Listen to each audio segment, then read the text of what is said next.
بسم اللہ الرحمن الرحیم۔ شیطان کون تھا؟ شیطان کی تخلیق کیسے ہوئی؟ جب اللہ تبارک و تعالیٰ نے اس کائنات کو تخلیق فرمایا تو اللہ تبارک و تعالیٰ نے انسانوں کو پیدا کرنے سے پہلے کون کون سی مخلوقات پیدا فرمائی؟ اس روئے زمین پر انسانوں سے پہلے کون کون سی مخلوقات رہا کرتی تھی؟ اور انسانوں کے ازلی دشمن شیطان کو کیسے پیدا کیا؟ اس کے ماں باپ کون تھے؟ اور اس روئے زمین پر سب سے پہلے شیطانوں اور فرشتوں کے درمیان جنگ کس وجہ سے ہوئی؟ شیطان عزازیل سے ابلیس کیسے بنا؟ اور ایسے بہت سے سوالات جو شیطان یعنی ابلیس کے حوالے سے ہمارے ذہنوں میں اٹھتے ہیں، آج ان سوالات کا جواب قرآن و حدیث کی روشنی میں دیا جائے گا اور ایسے حقائق سے آپ کو آگاہ کیا جائے گا جن کے بارے میں اکثر ہمارے بہن بھائی واقف نہیں۔ بسم اللہ الرحمن الرحیم۔ اللہ تبارک و تعالیٰ قرآن پاک میں ارشاد فرماتا ہے، اے ایمان والو، اسلام میں پورے داخل ہو جاؤ اور شیطان کے رستے پر نہ چلو، بے شک وہ تمہارا کھلا دشمن ہے۔ حضرت آدم علیہ السلام کی تخلیق سے پہلے اللہ تبارک و تعالیٰ نے صرف دو مخلوقات کو پیدا کیا، ایک ناری اور دوسرا نوری، یعنی فرشتوں کو کہا جاتا ہے، جن کو اللہ تبارک و تعالیٰ نے نور سے تخلیق فرمایا۔ اس نوری مخلوق کی نسل نہیں بڑھتی کیونکہ اللہ تبارک و تعالیٰ نے اس نوری مخلوق کو جوڑے نہیں پیدا کیے، جس وجہ سے فرشتوں کی اولاد پیدا نہیں ہوتی۔ اور دوسری ناری مخلوق جن کو آگ سے پیدا کیا گیا وہ جنات ہے، جن کے بارے میں روایات میں آتا ہے کہ جنات میں سب سے پہلے سمون جن کو پیدا کیا گیا۔ اللہ تبارک و تعالیٰ نے سمون جن کو پیدا کر کے زمین پر بھیجا اور اس کے لیے ایک جن لڑکی کو بھی پیدا فرمایا۔ اس طرح جن نے اس لڑکی سے شادی کر لی جس سے ان کی نسل خوب بڑی اور یہ جنات اتنے زیادہ ہو گئے کہ پورے روئے زمین پر پھیل گئے۔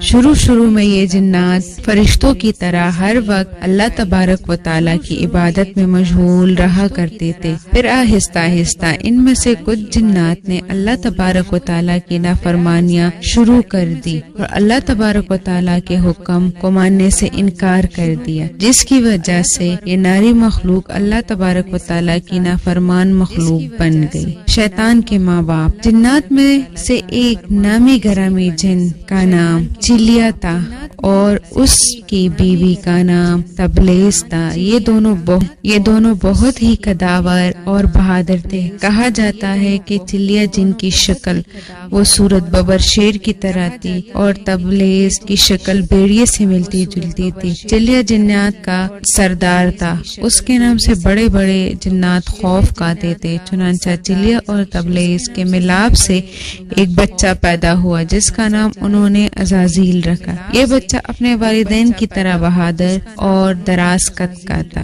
شیطان اور فرشتوں میں جنگ۔ روایات میں آتا ہے کہ حضرت آدم علیہ السلام کی تخلیق سے 50,000 سال پہلے یا اس سے بھی زیادہ کا عرصہ زمین پر جنوں کا عروج تھا۔ اس روئے زمین پر ہر طرف جنات ہی جنات تھے۔ یہ جنات زیادہ شریر تھے اور یہ زمین کے اندر فتنہ فساد پھیلاتے تھے۔ اس طرح جب جنات نے اس زمین پر فساد پھیلانا اور تباہی مچانا شروع کر دی تو اس وقت اللہ تبارک و تعالیٰ نے فرشتوں کو حکم دیا کہ زمین پر جاؤ اور جنوں سے جنگ کرو۔ تو فرشتے اللہ تبارک و تعالیٰ کے حکم سے زمین پر اترے اور ان فرشتوں نے جنوں کو حکم دیا کہ اللہ تبارک و تعالیٰ نے حکم دیا ہے کہ زمین میں امن و امان سے زندگی بسر کرو، لیکن جنات نے فرشتوں کی بات کو ماننے سے انکار کر دیا، جس کی وجہ سے جنات اور فرشتوں کے درمیان بہت بڑی جنگ ہوئی۔ اس خوفناک جنگ میں عزازیل کے والدین یعنی چلیا اور تبلیس نے بھی شرکت کی۔ اس جنگ میں فرشتے اللہ کے حکم سے جنات پر غالب آ گئے۔ اس جنگ کے اندر بہت سارے جنات مارے گئے جن میں عزازیل کے والدین بھی شامل تھے اور باقی سرکش جنات کو اللہ تبارک و تعالیٰ کے حکم کے مطابق قید کر لیا گیا۔ ان قیدیوں میں عزازیل بھی شامل تھا۔ فرشتے جب ان جنات کو قید کر کے آسمانوں کی طرف لے گئے تو شیطان بھی ان کے ساتھ آسمان پر چلا گیا۔ پھر اللہ کی طرف سے فرشتوں کو حکم ملا کہ عزازیل کی بہترین تربیت کی جائے اور اس کی اچھی پرورش کی جائے۔ فرشتوں نے عزازیل کو عبادت عبادت کرنے کی بہترین طریقوں سے آگاہ کیا، جس کی وجہ سے عزازیل اللہ تبارک و تعالیٰ کا عبادت گزار بندہ بن گیا، اللہ تبارک و تعالیٰ کی بارگاہ میں بہت بڑا مرتبہ حاصل کر لیا۔ اس دوران عزازیل بہت قابل اور عقل مند بن گیا۔ اس وقت اللہ تبارک و تعالیٰ نے عزازیل کو فرشتوں پر استاد مقرر کر دیا۔ عزازیل فرشتوں کو تعلیم و تربیت دینے لگا اور فرشتے عزازیل کے پاس آتے اور علم حاصل کرتے۔ فرشتے عزازیل کو نیک اور پرہیزگار کہا کرتے تھے۔ حضرت کعب بن احبار رضی اللہ عنہ بیان کرتے ہیں کہ عزازیل 40,000 سال تک جنت کا خزانچی رہا اور 80 سال تک وہ فرشتوں کے ساتھ رہا اور 20,000 سال تک فرشتوں کو تعلیم و تربیت دیتا رہا۔ اس کا مقام اللہ تبارک و تعالیٰ کی بارگاہ میں اتنا زیادہ ہو گیا کہ اللہ تبارک و تعالیٰ کے سب سے مقرب فرشتے جبرائیل علیہ السلام، حضرت میکائیل علیہ السلام، حضرت اسرافیل علیہ السلام اور حضرت اسرائیل علیہ السلام بھی ان سے تعلیم و تربیت حاصل کیا کرتے تھے۔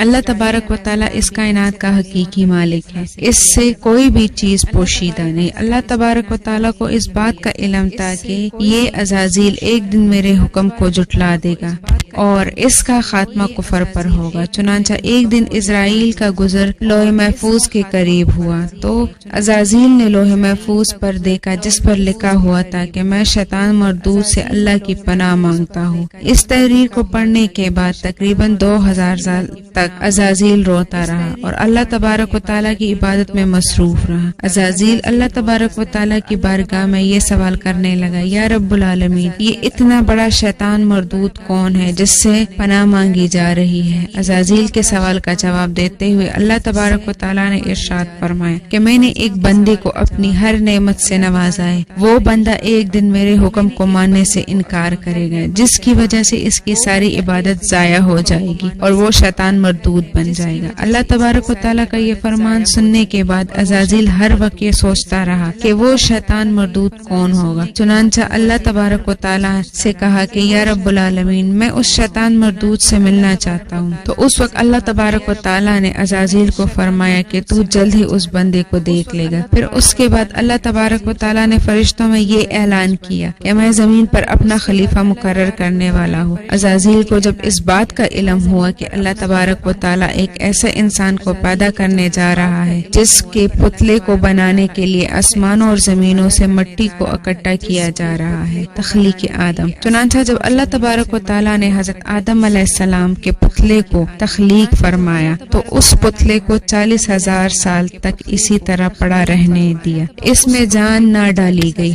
چنانچہ جب فرشتے حضرت آدم علیہ السلام کے پتلے کے قریب سے گزرتے تو بہت حیرت زدہ ہو کر اس کا چہرہ دیکھتے، اور جب عزازیل کا گزر حضرت آدم علیہ السلام کے پتلے کے قریب سے ہوتا تو یہ نفرت کی وجہ سے حضرت آدم علیہ السلام کے پتلے کو اذیت دیتا، کیونکہ عزازیل یہ سمجھتا تھا کہ اللہ تبارک و تعالیٰ کے خلیفہ بننے کے لائق صرف میں ہی ہوں، اس وجہ سے وہ حضرت آدم علیہ السلام کے پتلے کو اذیت دیتا۔ جب عزازیل حضرت آدم علیہ السلام کے پتلے کو مارتا تو اندر سے مٹی کے کنکنے کی آواز آتی۔ چنانچہ جب اللہ تبارک و تعالیٰ نے حضرت آدم علیہ السلام کو تخلیق فرمایا اور اس کے اندر روح بھی داخل کر دی تو اس دن اللہ تبارک و تعالیٰ نے سب فرشتوں کو حکم دیا، میرے پاس اکٹھے ہو جاؤ۔ جب سارے فرشتے اللہ تبارک و تعالیٰ کی بارگاہ میں حاضر ہو گئے تو اللہ تبارک و تعالیٰ نے حکم دیا کہ میں زمین پر ایک ایسا بندہ پیدا کرنے والا ہوں جو زمین پر جا کر میرے حکم کی تعمیل کرے گا۔ تو اس وقت فرشتوں نے اللہ تبارک و تعالیٰ کی بارگاہ میں عرض کی، یا رب العالمین، یہ بندہ زمین پر جا کر تیرا نافرمان ہو جائے گا، ہم تو ہر وقت عبادت میں مصروف رہتے ہیں۔ تو اللہ تبارک و تعالیٰ نے ارشاد فرمایا، جو کچھ میں دیکھ رہا ہوں وہ تم نہیں دیکھ سکتے، شیطان کی بغاوت۔ اس وقت سب فرشتوں کو حکم دیا کہ حضرت آدم علیہ السلام کو سجدہ کرو، تو تمام فرشتے اللہ تبارک و تعالیٰ کے حکم کے مطابق حضرت آدم علیہ السلام کو سجدہ کے لیے جھک گئے، لیکن عزازیل نے حضرت آدم علیہ السلام کو بغض اور تکبر کی وجہ سے سجدہ نہ کیا۔ اس وقت اللہ تبارک و تعالیٰ نے عزازیل سے پوچھا، تم نے سجدہ کیوں نہیں کیا؟ اس وقت عزازیل تکبر اور غرور میں آ کر بولے، اے رب العالمین، تو نے مجھے آگ سے پیدا کیا اور اس پتلے کو مٹی سے پیدا کیا، میں اس مٹی کے پتلے سے کئی درجے بہتر ہوں۔ عزازیل کی یہ بات سن کر اللہ تبارک و تعالیٰ نے عزازیل کو وہاں سے نکل جانے کا حکم دیا اور فرمایا تو شیطان مردود ہو چکا ہے، تم پر قیامت تک میری لعنت ہوتی رہے گی۔ اس وقت عزازیل کو اس بات کا علم ہوا کہ لوح محفوظ پر جس شیطان کا ذکر تھا وہ در حقیقت میں ہی ہوں۔ اس طرح جب عزازیل اللہ تبارک و تعالیٰ کی نافرمانی کی وجہ سے شیطان مردود بن گیا تو اللہ تبارک و تعالیٰ سے کہنے لگا، اے رب العالمین، میں چاہتا ہوں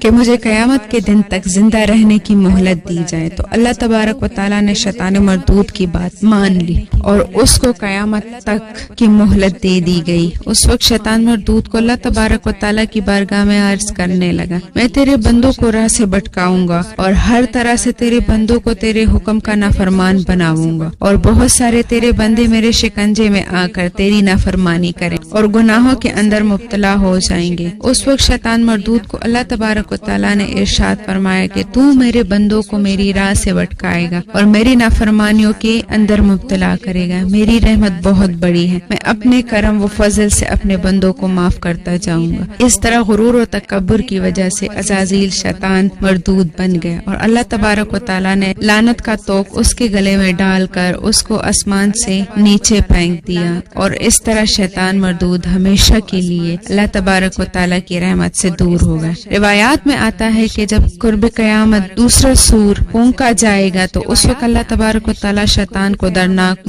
موت عطا فرمائے گا، اور اس کے بعد شیطان مردود کو ہمیشہ ہمیشہ کے لیے جہنم میں داخل کر دیا جائے گا۔ اللہ تبارک و تعالیٰ سے دعا ہے کہ اللہ تبارک و تعالیٰ ہمیشہ اپنی فرما برداری میں زندگی گزارنے کی توفیق عطا فرمائے اور شیطان مردود کے شر سے ہمیں اور ہمارے اہل عیال اور تمام امت مسلمہ کو محفوظ رکھے، آمین۔